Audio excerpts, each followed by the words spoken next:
مجھے اغون نے بتایا ہے چونکہ میرے بھائی باتو خان کے بیٹے سرتاق کا خیمہ خالی ہے، اس میں تمہیں ٹھہرایا گیا ہے، لہٰذا تم جب تک چاہو اس خیمے میں قیام کر سکتی ہو۔ تمہاری حفاظت اور کفالت کا پورا انتظام کیا جائے گا۔ سرتاق اگر لوٹ کر آیا تو تمہارے رہنے کا اس سے بھی بہتر انتظام کر دیا جائے گا۔ یہاں تک کہنے کے بعد برقعی خان جب خاموش ہوا تو پہلی بار نکسار بولی، منگولوں کے سردار، اس خیمے میں آپ نے میری آمد پر کھڑے ہو کر جو میرا استقبال کیا، قسم یسوع مسیح کی میں آپ کی حد درجے ممنون ہوں۔ آپ کے اتوار سے انسانی ہمدردی اور محبت کی جھلک ملتی ہے۔ میں آپ سے یہ گزارش کروں گی کہ اب جب کہ آپ کے بھائی باتو خان کے ہاتھوں میرے شوہر میخائیل کا خاتمہ کر دیا گیا ہے تو میرے پاس نہ کوئی ٹھکانہ ہے جہاں میں رہوں۔ میرے شوہر کا محل اب میرے لیے بیکار ہو چکا ہے، اس لیے کہ وہاں اس کے بھائی اور عزیز و اقارب ہیں۔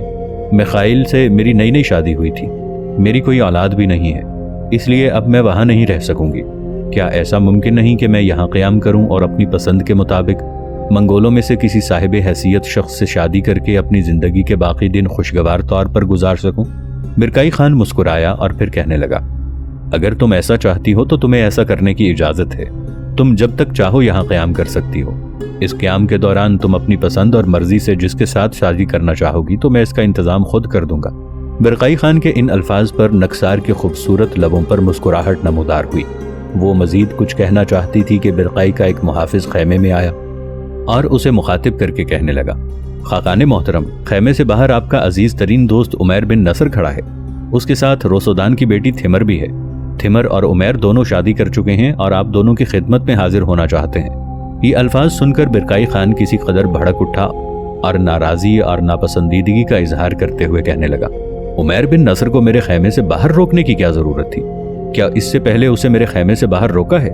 جانتے ہو وہ میرا بھائی ہے، ہر لحاظ سے میں اس پر بھروسہ اور اعتماد کرتا ہوں، پھر تم لوگوں کو کیسے جرأت اور جسارت ہوئی کہ اسے خیمے سے باہر روک دیا جائے؟ آنے والے نے سر کو خم کیا، پھر کہنے لگا، میں نے انہیں نہیں روکا۔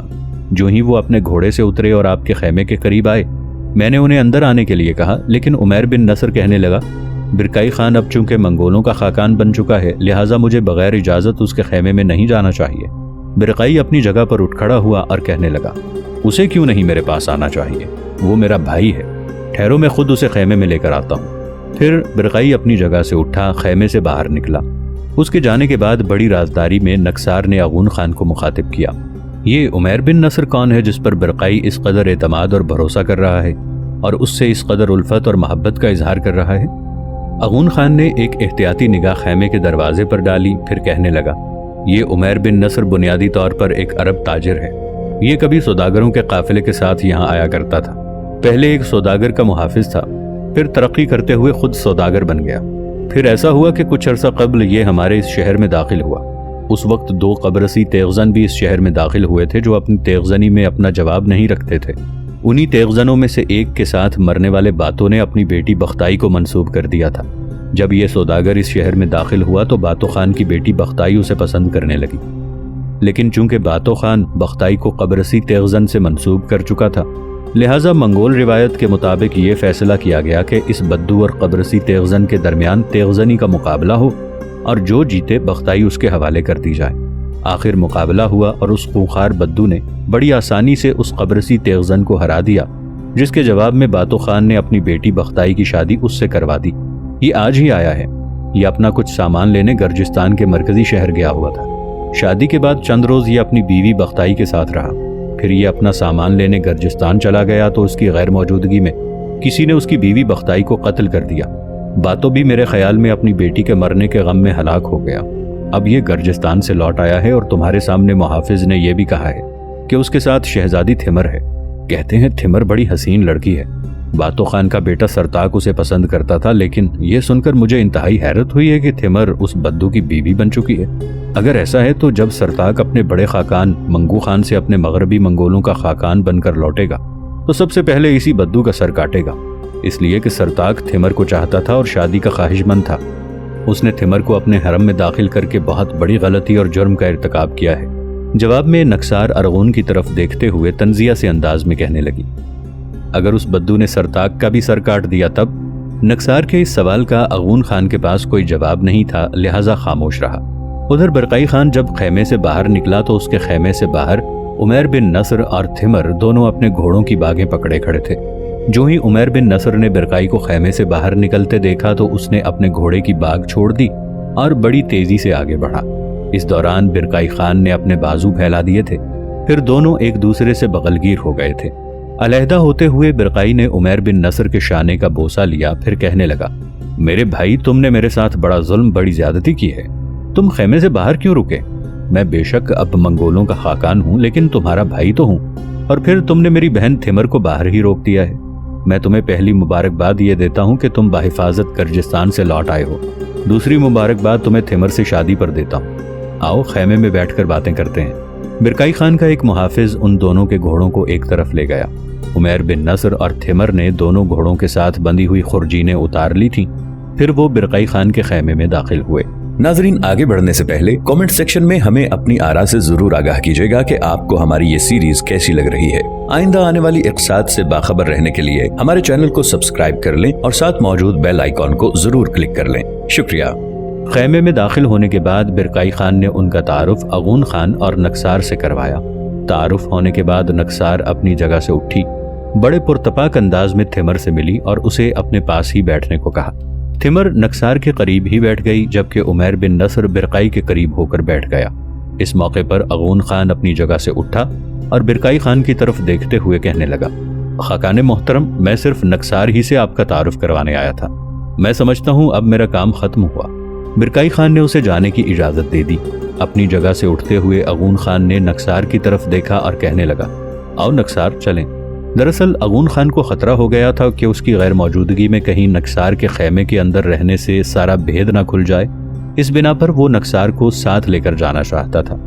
نکسار فوراً بول اٹھی، تم چلو، میں تھمر سے تھوڑی دیر گفتگو کروں گی، اس لیے کہ یہ گرجستان کی شہزادی رہی ہے، جس کی وجہ سے یہ ہمارے لیے بڑی معتبر، بڑی محترم اور صاحب حیثیت ہے۔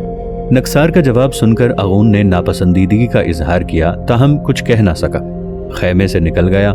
اغون خان کے جانے کے بعد برقائی خان نے پھر عمیر بن نصر کو مخاطب کیا، میرے بھائی، مجھے تمہاری بیوی بختائی کے مرنے کا بہت افسوس ہے، اور میں نادم ہوں کہ تمہاری غیر موجودگی میں اس کی حفاظت نہ کر سکا۔ بختائی چونکہ مسلمان تھی، لہٰذا وہ اپنے باپ کی نسبت میری زیادہ عزت کرتی تھی، مجھے اپنا باپ ہی خیال کرتی تھی۔ جس روز اسے ہلاک کیا گیا، اس روز مجھے ایسا محسوس ہوا جیسے کسی نے مجھے زمین میں زندہ درگور کر دیا ہو۔ کاش میں اس کی حفاظت کر سکتا، لیکن میں قاتلوں کو معاف نہیں کروں گا۔ مجھے شبہ ہے اس کا قتل طے شدہ لاہ عمل کے تحت کیا گیا ہے۔ برقائی تھوڑی دیر کے لیے رکا تو عمیر نے پوچھا، میرے بھائی، میری بیوی بختائی کے قتل کے سلسلے میں آپ کو کس پر شبہ ہے؟ برقائی نے کہا، مجھے شبہ نہیں، بلکہ اب میں یقین سے کہہ سکتا ہوں کہ قاتل راہب ولیم اور سرتاک ہیں۔ سرتاک بے شک بختائی کا بھائی صحیح، لیکن جس روز بختائی کو قتل کیا گیا تھا اس روز میں نے ان کے چہروں کا جائزہ لیا تھا۔ دونوں کے چہرے اس روز مجھے قاتل چہرے لگے تھے۔ میں تمہیں یقین دلاتا ہوں کہ راہب ولیم اور سرتاک دونوں نے مل کر بختائی کو قتل کیا ہے۔ اس پر عمیر بن نصر نے چونک کر پوچھا، برقائی میرے عزیز، بختائی تو باتوں کی بیٹی اور سرتاک کی بہن تھی، پھر ایک بھائی اپنی بہن کو کیوں قتل کرے گا؟ برقائی زوردار انداز میں کہنے لگا، حالات کچھ بھی ہوں، میں وثوق سے کہہ سکتا ہوں کہ بختائی کا قاتل اس کا بھائی سرتاک ہے۔ اسی بنا پر وہ راہب ولیم کو لے کر یہاں سے بھاگ چکا ہے۔ جن دنوں سرتاک یہاں سے بھاگا تھا ان دنوں باتو سخت بیمار تھا، قریب المرگ تھا۔ سرتاک نے اس کی بیماری کو بھی پس پشت ڈال دیا اور یہاں سے بھاگ گیا۔ اسے خطرہ تھا کہ باتو کے مرنے کے بعد جب میں خاقان ہوں گا تو بختائی کے قاتل کے بارے میں اس سے باز پرس ضرور کروں گا۔ کچھ دیر خاموشی رہی، پھر بے پناہ غصے کا اظہار کرتے ہوئے عمیر بن نصر کہنے لگا، اگر سرتاک میری بیوی بختائی کا قاتل ہے تو میں اس کے مقدر، اس کی قسمت میں کوئی بلند مقام ہی نہیں چھوڑوں گا۔ میں اس پر گرفت کروں گا اور سرتاک کی گردن ضرور کاٹوں گا۔ اتنا کہنے کے بعد عمیر بن نصر رکا، پھر کہنے لگا، میں تھمر کے ساتھ چند روز یہاں قیام کے بعد مشرق کی طرف کوچ کروں گا۔ قراقرم سے آنے والی شاہراہ پر گھات میں بیٹھوں گا، اور جب سرتاک اپنے دونوں قبرصی محافظوں کے ساتھ وہاں سے گزرے گا تو اس پر گرفت کروں گا اور اس سے اصلیت اگلوانے کی کوشش کروں گا۔ اس کے بعد میں اس کے لیے کسی سزا کا تعین کروں گا۔ عمیر جب خاموش ہوا تب برقائی بول اٹھا، میں تمہارے خیالات کی تائید کرتا ہوں۔ قاتلوں نے وہ خیمہ جس میں تم اور بختائی رہتے تھے چیر پھاڑ دیا تھا۔ جس روز بختائی کو قتل کیا گیا اس روز زوردار بارش ہو رہی تھی۔ خیمے کی چھت کو پھاڑ دیا گیا تھا تاکہ پانی اندر داخل ہو اور قاتلوں کے پاؤں کے نشان باقی نہ رہیں۔ یہاں تک کہنے کے بعد برقائی رکا۔ اس کے بعد وہ دوبارہ کہہ رہا تھا، اب میں نے تمہارے لیے ایسا خیمہ بنایا ہے جیسا میرا ہے۔